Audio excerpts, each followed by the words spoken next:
Hola a todos, soy Iván y junto a Ángela seguimos recorriendo la región de Antofagasta. Claro que el día de hoy nos iremos directamente hacia La Pampa.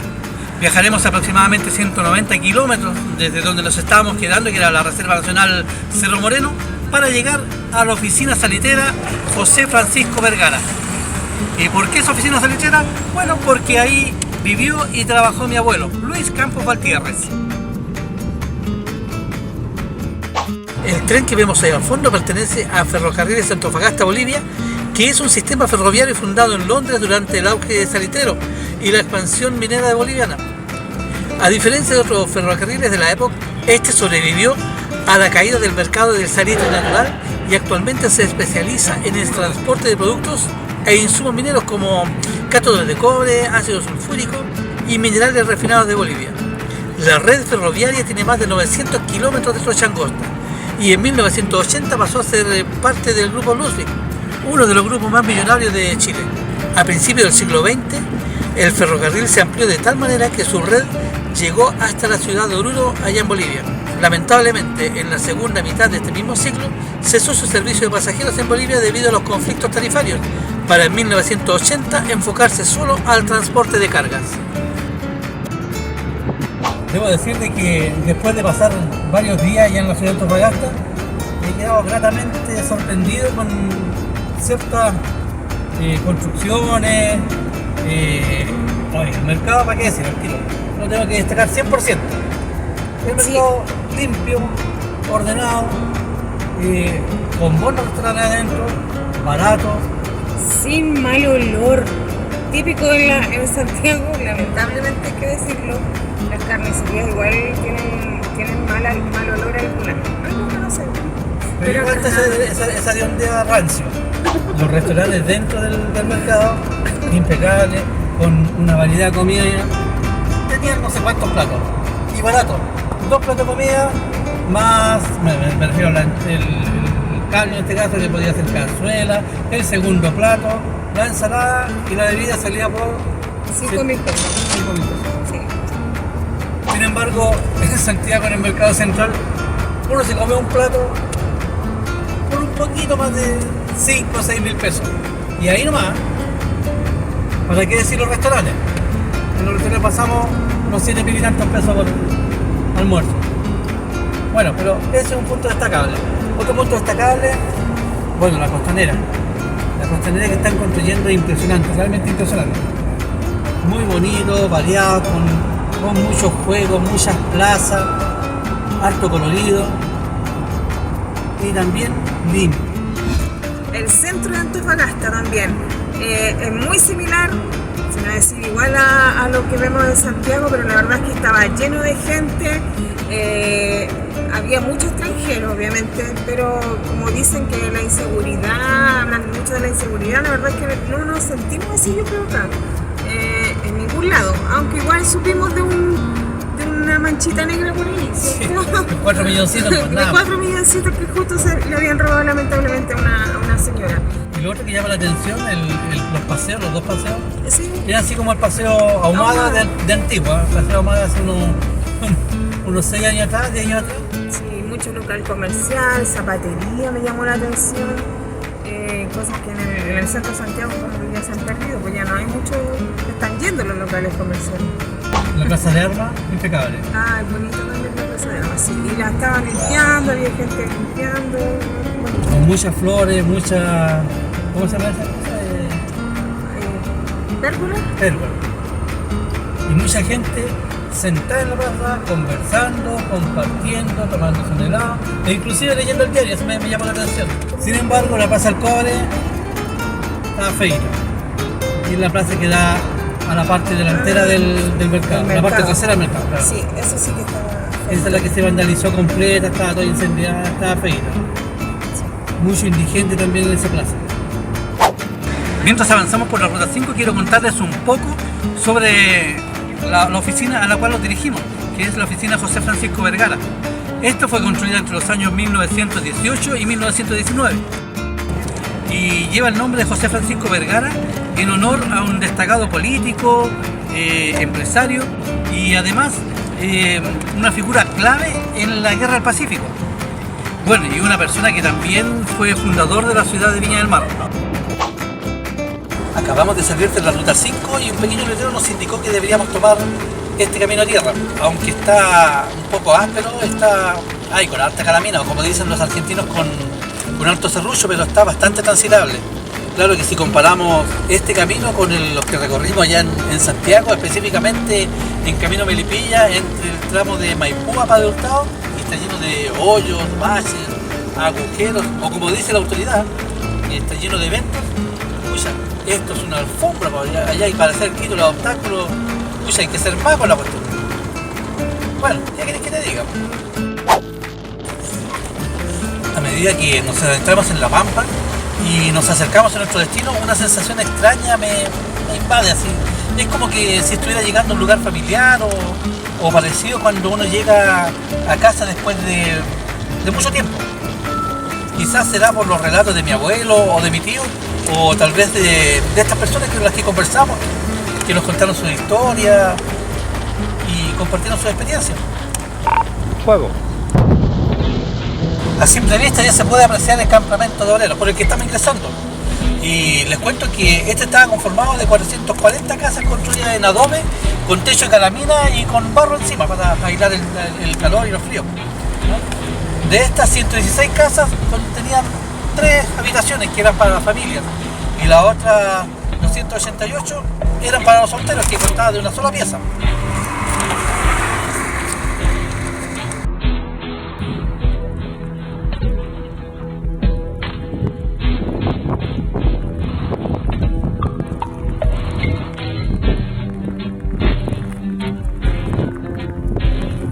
Finalmente llegamos a nuestro destino, la oficina salitrera José Francisco Vergara.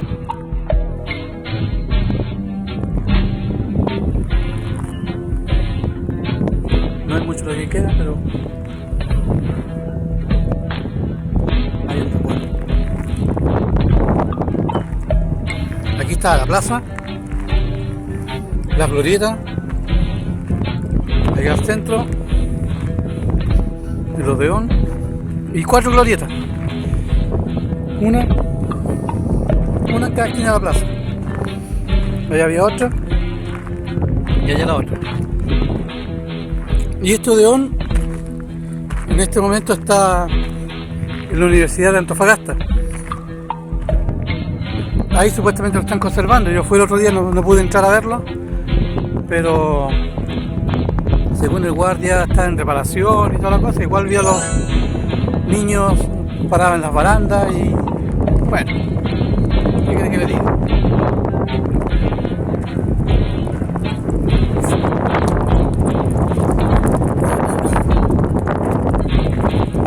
Como pueden ver, sobrevienen algunos que otros arbustos.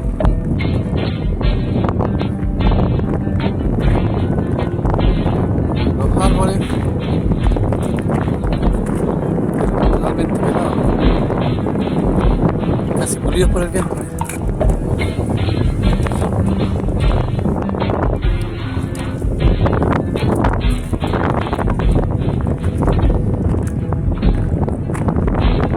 Como era común en casi todas las salitreras, los días domingos las plazas se llenaban de actos artísticos, desde estudiantinas hasta presentaciones de los más famosos exponentes de la música. Se les llamaba tardes de retreta y eran una tradición en todas las oficinas salitreras esparcidas a lo largo y ancho de la Pampa. Hoy en día se puede decir que la música que más se arraigó en la Pampa fue la música mexicana, la que llegó a Chile en los años 30 a través del cine, a través de los discos y las delegaciones culturales que visitaban el país. Esta música se bailaba en parejas, algo que no ocurría en el folclore chileno. Las canciones mexicanas hablaban de aventuras en los campos con heroicos campesinos y contaban historias tristes y a veces trágicas historias de amor. Por estas razones y quizás por muchas más, la música mexicana se sumergió en el alma del pueblo chileno, especialmente en el corazón del pampino. Una de las artistas más queridas en La Pampa y una de las mejores exponentes de la música mexicana en Chile fue Guadalupe del Carmen, quien recorría las oficinas salitreras presentando su canto, dejando una huella profunda en la memoria cultural de la región. El motivo que me trajo hasta aquí fue el deseo de ver, conocer y sentir el lugar donde vivió y trabajó mi abuelo junto a su familia. y entender qué lo motivó a amar tanto esta tierra. Mi abuelo llegó a esta oficina salitrera en 1934, cuando tenía tan solo 12 años, acompañado de su padre, Santiago Campos Monsalve, y su madre, Tránsito Valtierre. Era el tercero de 7 hermanos. Ellos arribaron a una época de gran intensidad política en Chile, marcada por numerosos cambios de gobierno, golpes de estados y transiciones en el poder. Entre 1930 y 1934, recordemos que el país estuvo bajo el mandato de 3 gobernantes distintos: Carlos Ibáñez del Campo, Juan Esteban Montero y Arturo Alessandri. Sin embargo, el principal motivo que llegó a mi familia a dejar su Illapel natal fue la Gran Depresión Mundial de la década de 1930.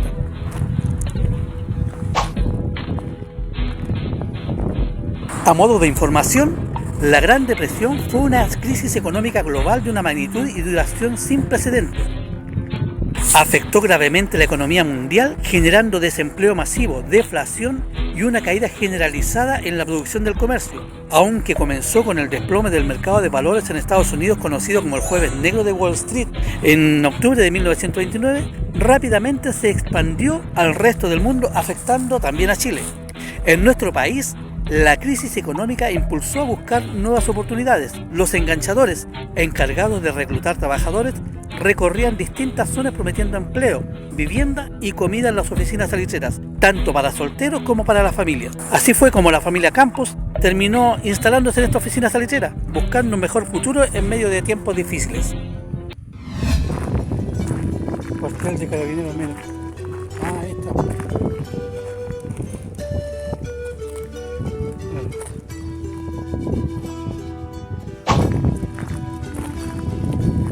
La vida obrera en la Pampa Salitrera fue extremadamente dura, marcada por condiciones adversas. Las jornadas laborales eran extenuantes, con turnos que oscilaban entre las 10 y 12 horas diarias, bajo un clima inclemente, mucho calor durante el día y un frío intenso por las noches. Uno de los relatos que más nos impactaba como nietos era que, al igual que los gatos de Talcahuano, los niños, y obviamente también mi abuelo, se subían a los trenes para robar carbón. Esto les permitía capear el frío y también para cocinar.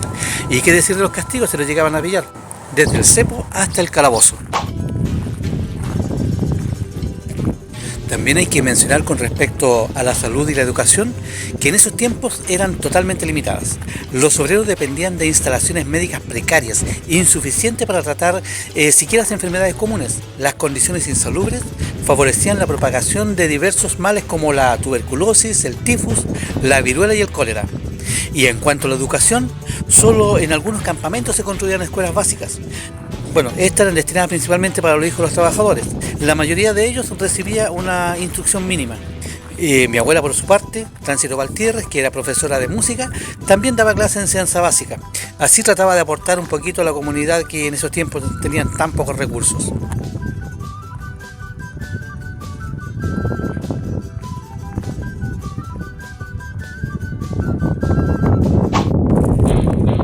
Una cerita recocida por el sol.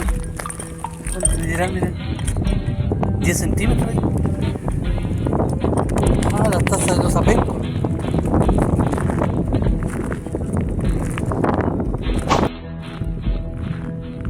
Con respecto al trabajo infantil, hay que mencionarlo. Mi abuelo comenzó a trabajar a la edad de 12 años, colocando tiros, o mejor conocidos como cartuchos de dinamita, ya que sus manos pequeñas eran ideales para esta tarea. Tampoco existía distinción alguna entre el trabajo de adultos y los niños. Las únicas diferencias visibles eran su vestimenta, los pies descalzos y los pantalones cortos, y también algunos tipos de trabajo. Sin embargo, para la oficina no importaba ni la edad ni el trabajo, los cuales eran avalados en el reglamento de las oficinas salitreras de 1890. 1918, mira.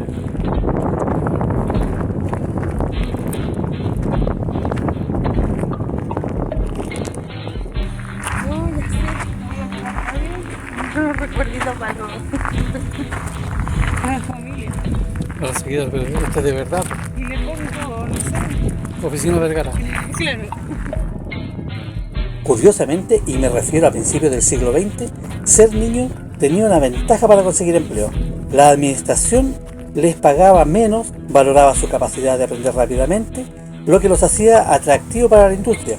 El tamaño de los niños también les permitía realizar tareas en espacios reducidos y su agilidad para correr y saltar desde los vagones del ferrocarril eran vistas como una destreza útil. Como dije anteriormente, a estos niños se les pagaba un salario inferior al de los adultos, y en algunos casos, como el de los matasapos, que eran niños que trabajaban desde las 2 de la mañana hasta las 8 de la mañana. Contrario a lo que podríamos pensar en el lenguaje pampino, un matasapos no era un cazador de anfibios, sino un niño que con martillo de madera en mano rompía los terrones y las cristalizaciones de salitre que dificultaban el proceso de ensacado. A través de esta dura y repetitiva labor, los niños contribuían al engranaje de la industria salitrera a muy temprana edad.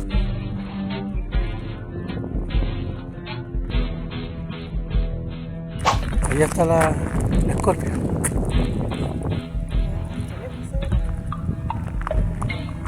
Mira, acá hay más calices.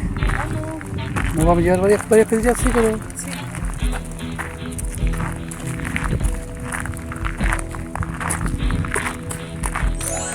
Este tiene que ser algún volteador, cuidado. Tiene que ser algún volteador. Seguramente llegaban y volteaban la carga. No, ven para acá.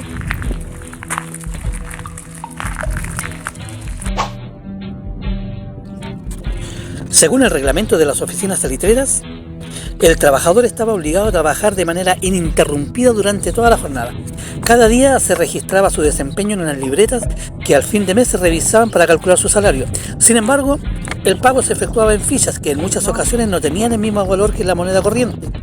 En esta salitrera las fichas eran de cartón y solo se podían utilizar en las pulperías, que eran tiendas también controladas por la misma empresa.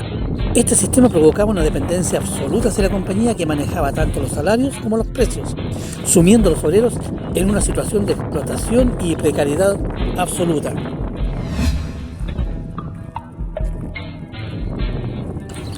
Lamentablemente mi abuelo no estuvo exento de las tragedias de La Pampa. Al poco tiempo de llegar a la oficina, su padre, Santiago Campos, falleció en un accidente víctima de una explosión. El temor constante de los obreros era el tiro echado dormido que explotaba con retraso. Muchos quedaban heridos, mutilados o inválidos de por vida, mientras que otros también se suicidaban con esos mismos explosivos. Los accidentes como el tiro echado, el cachucho hirviente o los chanchos trituradores se convirtieron en parte de la vida cotidiana.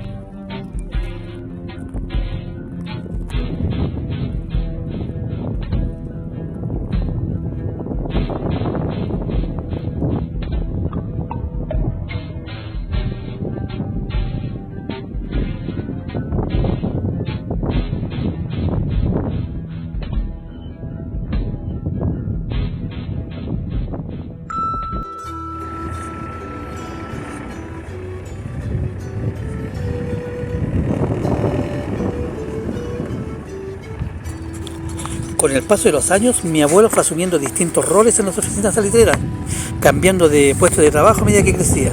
Y su hermano menor, Eduardo Campos, también enfrentaba estas dificultades y ya de adulto nos contaba que aborrecía las lentejas.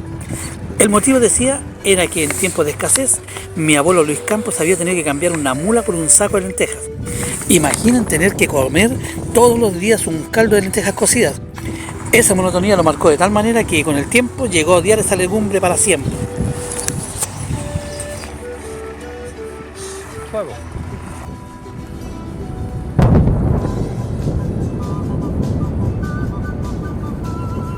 Mientras recorrimos este lugar, los invito a imaginar cómo era el campamento en tiempos de mi abuelo. En el centro, como siempre, se encontraba la plaza rodeada de dos grandes chalets.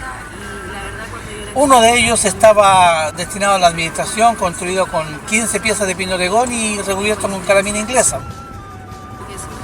Y junto a él se levantaban 9 casas especialmente para los empleados. El campamento también contaba con una pulpería y un amplio salón que hacía las veces de teatro y también de filarmónica, con capacidad para 900 personas. Además había una pequeña escuela y un hospital, todo esto debo decir que era de adobe. El cuartel policial, que también lo logramos ubicar gracias a un pequeño letrero, un hotel, una biblioteca y un club social. Bueno, obviamente el rancho y la maestranza. Entre los detalles más pintorescos estaban las veredas de madera y una singular piscina de hierro.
Lamentablemente, después de casi 100 años de esplendor de salitre, la Gran Depresión y la competencia de salitre sintético inventado por los alemanes durante la Primera Guerra Mundial provocaron la decadencia del oro blanco, como se le solía llamar.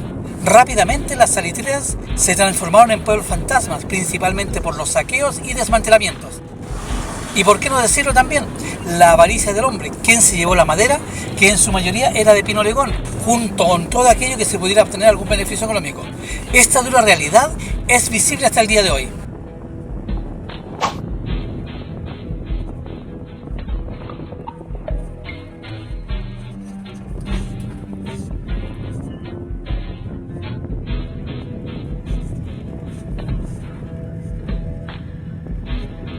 Ahora bien, después de haber pasado gran parte del día aquí en el campamento, o mejor dicho, en lo que queda de él, nos dirigimos al lugar donde, sin distinción alguna, todos terminan: el cementerio. No importa si fueron ricos o mendigos, siempre son bien recibidos allí. Sin embargo, al igual que en el caso de los pueblos fantasmas, los cementerios tampoco han escapado de la codicia humana, y hasta el día de hoy se han encontrado algunas tumbas saqueadas, lo que es una dura realidad, pero que no podemos ignorar.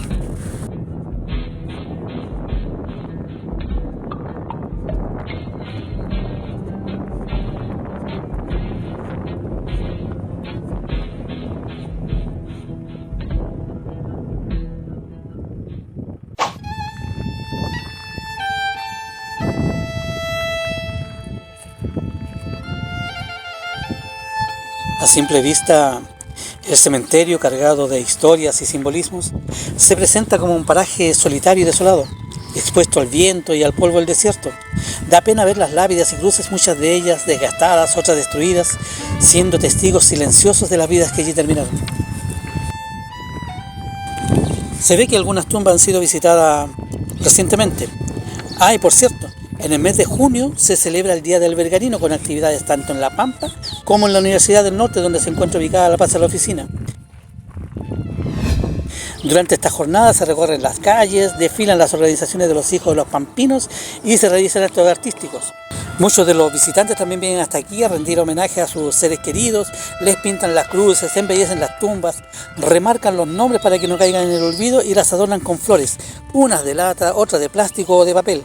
Muchas con inscripciones que narran historias de esfuerzo, sacrificio y, en no pocos casos, también de tragedias. Y sin embargo, muchas otras tumbas con cruces de hierro o de madera, e incluso algunas sin ni siquiera una cruz ni identificación alguna, permanecen sin nombre como mudos testigos de tantos trabajadores olvidados.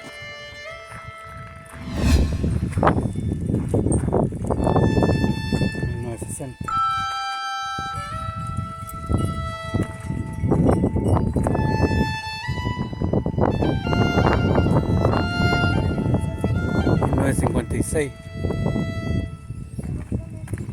1951...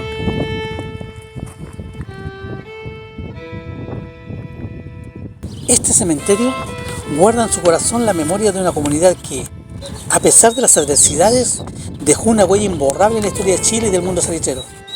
Hoy en día, este lugar creo que es un espacio de respeto y testimonio de las extremas condiciones que soportaron los pampinos.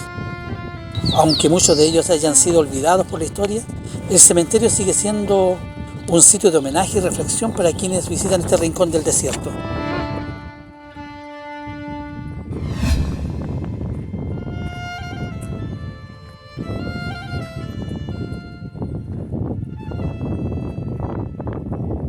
Ahora, al comprender mejor a los pampinos, también puedo entender mejor a mi abuelo. Los pampinos, ya fueran obreros o fueran patrones, eran personas desarraigadas y no llegaron al desierto con una pizarra en blanco, sino que llevaron consigo sus tradiciones, sus saberes y lenguaje, obviamente. Sin embargo, al llegar acá, se enfrentaron al desierto más árido del mundo y allí soportaron el calor sofocante, el frío intenso por las noches, la inmensidad de los espejismos y también los temidos remolinos del diablo. Todo esto mientras realizaban el arduo y peligroso trabajo allá en las minas del salitre. Con esos conocimientos no solo lograron hacer habitable el desierto, sino que también, para muchos como mi abuelo, lo convirtieron en un lugar amado.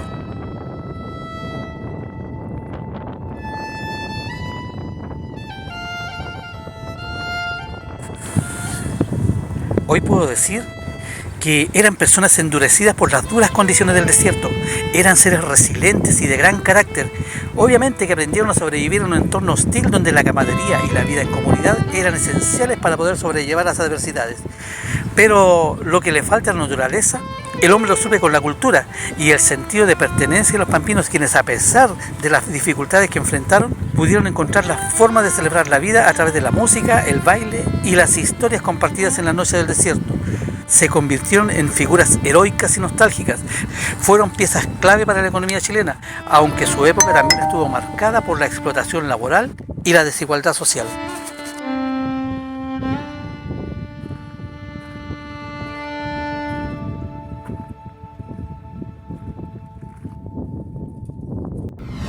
Fuego.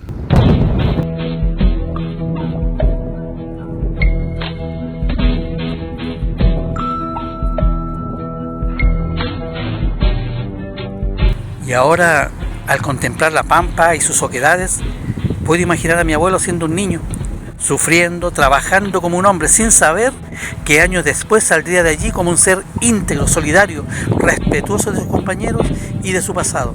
Aunque nos dejó ya hace mucho tiempo, sigue siendo nuestro ejemplo de lucha y valentía. Fue hijo, padre, dirigente, compañero, preso político y torturado, pero por sobre todo, fue nuestro abuelo.